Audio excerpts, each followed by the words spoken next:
Biden বলেন, Putin বলেন, মোদি, এরকম যারা আছে, শক্তি আছে, টাকা আছে, অথবা টাকা যাদের আছে, এদের কাউকে আল্লাহ তাআলা এখনো হেদায়েতের জন্য বরাদ্দ করেননি। এই হেদায়েতের মতো নিয়ামত আল্লাহ তাআলা তাদেরকে দান করেননি। বুঝছেন কথাটা? কি দিয়েছেন আমাকে আপনাকে? সারা পৃথিবী দিয়েও এটা পাওয়া যাবে না। সারা পৃথিবী যদি আপনাকে দিয়ে দেওয়া হয়, সাগরের গহীন তলে যেখানে যে সম্পদ আছে সব মালিক যদি আপনাকে বানিয়ে দেওয়া হয়, সব সম্পদ আল্লাহ তাআলাকে দিয়েও হেদায়েত নিতে পারবেন না। এটা তার চয়েস হতে হবে। তার কি হতে হবে? চয়েস হতে হবে। এই জন্য মনে করেন যেমনই হোক, আমার মতো আপনার মতো মানুষকে আল্লাহ চয়েস করেছেন। কি মনে করেন এটাকে? এটাই শুধু সবসময় যদি কল্পনা করবেন, হাই রে, আমার মতো মানুষকে আল্লাহ পছন্দ করেছেন। রব্বানা লা তুজিগ কুলুবানা বা'দা ইয হাদাইতানা, পড়েন আমার সাথে, রব্বানা লা তুজিগ কুলুবানা বা'দা ইয হাদাইতানা। সব সময়ের জন্য দোয়া করবেন, দোয়া পড়বেন, রব্বানা লা তুজিগ কুলুবানা বা'দা ইয হাদাইতানা। আয় আল্লাহ তাআলা, হেদায়েতের মতো যে নিয়ামত আপনি দিয়েছেন, যে পথ আপনি দেখিয়েছেন, যা আমাকে দান করেছেন, এটা দেওয়ার পরে আর দ্বিতীয়বার আপনি আমাকে গোমরাহ করে দিয়েন না। অনেক মানুষকে আল্লাহ তাআলা এই হেদায়েত দেওয়ার পরে গোমরাহ করে দিয়েছেন। কাজে সবসময় আল্লাহ সুবহানাহু ওয়া তাআলার কাছে চাওয়া। যাদের কানে আওয়াজ পৌঁছেছে, আসতে পারেনি, হয়তো কোনো সমস্যায় যারা আসতে পারেনি সেটা ভিন্ন কথা, উচিত ছিল দিলটা কোরআনের সাথে লেগে থাকা। কোরআনের সাথে দিল লেগে থাকবে, কিন্তু আমাদের দিল কোরআনের সাথে লেগে থাকে না। চায়ের স্টলে, মানুষের সমালোচনায়, মানুষের গীবতে, এরকম জায়গায় আমাদের দিল লেগে থাকে। আমরা নষ্ট করে ফেলেছি আমাদের সেই দিলকে, সেই কলবকে, যা কোরআন আমাদেরকে আকর্ষণ করে না, আমাদেরকে টানে না। অথচ এই কোরআন আমাকে আপনাকে হেদায়েতের পথ দেখাবে, জান্নাতের পথ দেখাবে। দুনিয়ায় সামান্য সম্পদ পেয়ে পাগল হয়ে গেছে, পাগল হয়ে গেছে। কি সম্পদ পেয়েছি? 1 মণ স্বর্ণের মালিক, একটা স্বর্ণের খাট আছে, স্বর্ণের 5টা সোফা আছে। আছে নাকি?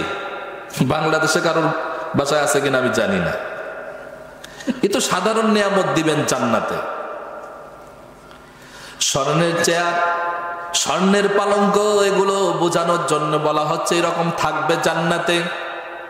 কিন্তু জান্নাতে যাওয়ার এ কোরআন যদি আমাকে না টানে, কোরআন যদি আমাকে আকর্ষণ না করে, আমি মানুষ হব কিভাবে? কোরআন তো আল্লাহ তাআলা কোরআন শিখিয়ে মানুষ বানিয়েছেন। আল্লাহ বলছেন, আর রহমান আল্লামাল কোরআন খালাকাল ইনসান। দয়াল আল্লাহ কোরআন শিখিয়ে মানুষ বানিয়েছেন, কোরআন শিখিয়ে মানুষ বানিয়েছেন। যার কাছে কোরআন নাই, কোরআনের জ্ঞান নাই, যেই সমাজে নাই, যেই ফ্যামিলিতে নাই, যেই দেশে নাই, তারা মানুষের কাতারে পড়বে না। আমি বলিনি, আমার কি বলার সাহস আছে নাকি? কে বলছেন? যিনি কাউকে পরোয়া করেন না, কাউকে পরোয়া করে কথা বলেননি। কোরআনের ভিতরে কাউকে ভয় করে তিনি কথা বলেছেন নাকি? সেই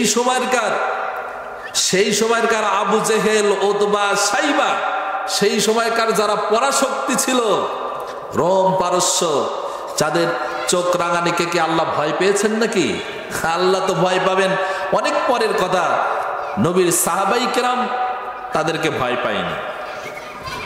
রুস্তমের সামনে নবীজির সাহাবাইগণ যুদ্ধের জন্য গিয়েছেন। রুস্তম বলছে ওদেরকে একজনকে ডাকো। বলছে তোমরা কতজন এসেছো?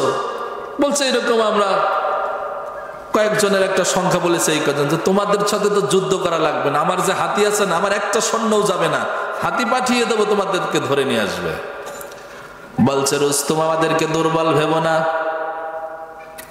তোমার সৈন্য সংখ্যা আমাদের থেকে 3 গুণ 4 গুণ 10 গুণ বেশি আছে, হাতি আছে, ঘোড়া আছে, অনেক শক্তি আছে তোমার।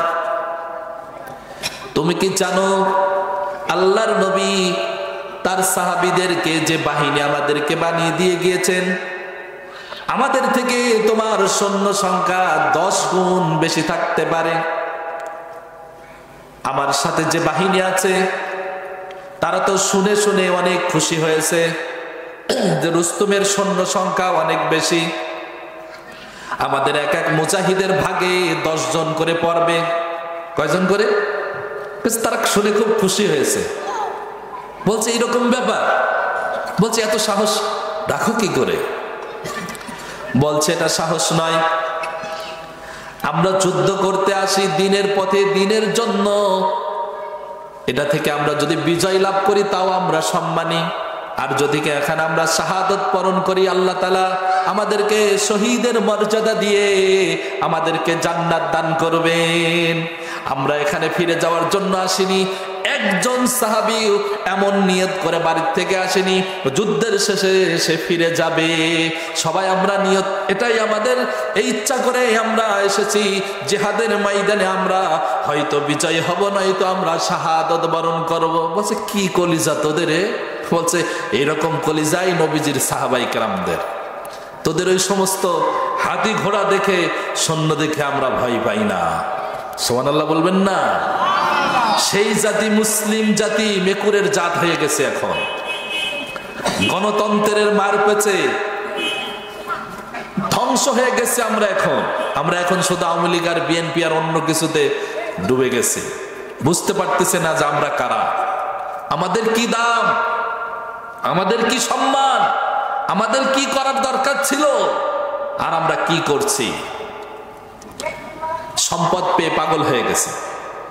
সাহাবায়ে কেরামদের সামনে সম্পদ ছিল, সবকিছুই ছিল, কোনো কিছুকে পরোয়া করেননি। সাহাবায়ে কেরাম সম্পদকে এক পাশে রেখে দিয়েছেন, সামনে রওনা দিয়েছেন। সামনে জান্নাত, সামনে কি যতগুলো রাস্তা দেখাচ্ছেন নবীজি সবগুলো জান্নাতের রাস্তা। স্ত্রীকে রেখে দিয়ে, সন্তানকে রেখে দিয়ে সামনের দিকে অগ্রসর হচ্ছেন। সাহাবায়ে কেরাম কোরআনকে এত সুন্দর করে বুঝেছেন।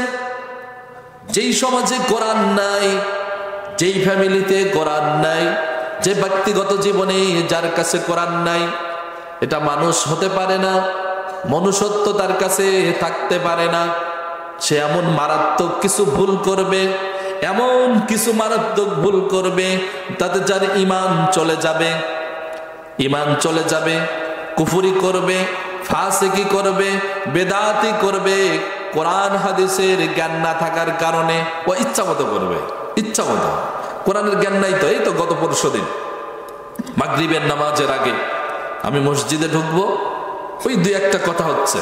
এই কারিশে হুজুরের এক মুরিদ আর একজন কথা বলতেছে, কথা বলতে বলতে এমন কিছু কথা বলছে যেগুলো শুনলেই ঈমান চলে যাবে, শুনলেই মারাত্মক কথা। তারা আলী রাদিয়াল্লাহু তাআলা আনহুর প্রশংসা করছে, অপর দিকে বলছে আবু বকর আর ওমর 2 নাম্বারই করেছে। সবাই বলে নাউজুবিল্লাহ। শুনছেন কথা? এর কাছে কোরআন নাই, কি নাই? কোরআন হাদিসের কোনো জ্ঞান। কে হয়তো কে বুঝিয়েছে অথবা শুনিয়েছে, সেই কথাটাও বলছে, কিন্তু কখনোই চিন্তা করেনি, জানার চেষ্টা করেনি যে লোকগুলোর ব্যাপারে আমি কথা বলছি এই মানুষগুলো কেমন। নবীজির প্রথম সাহাবী, বিখ্যাত সাহাবী হযরত আবু বকর রাদিয়াল্লাহু তাআলা আনহু নবীজির জন্য, ইসলামের জন্য কি করেননি? সব করেছে। সম্পদগুলো সব বিলিয়ে দিয়েছেন।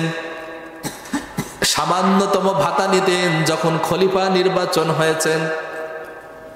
যখন তিনি মৃত্যু শয্যায়,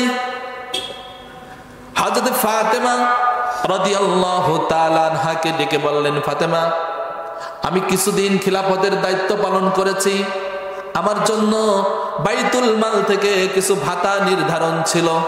মৃত্যুর সময় আমার কাছে মনে হচ্ছে আমার ভাতাটা বেশি নেওয়া হয়ে গেছে, কাজে আমার মৃত্যুর পরে কিছু সম্পদ আছে যেটা আমি তোমার নামে দিয়ে দিয়েছি, ওখান থেকে বিক্রি করে আমি যে ভাতা নিয়েছিলাম সেটা পরিশোধ করে দেবে। আর জনগণকে বলবে, সাহাবাই কেরামদেরকে বলবে, আমার জন্য কোনো নতুন কাপড় দিয়ে কাফনের কাপড় দেবে না।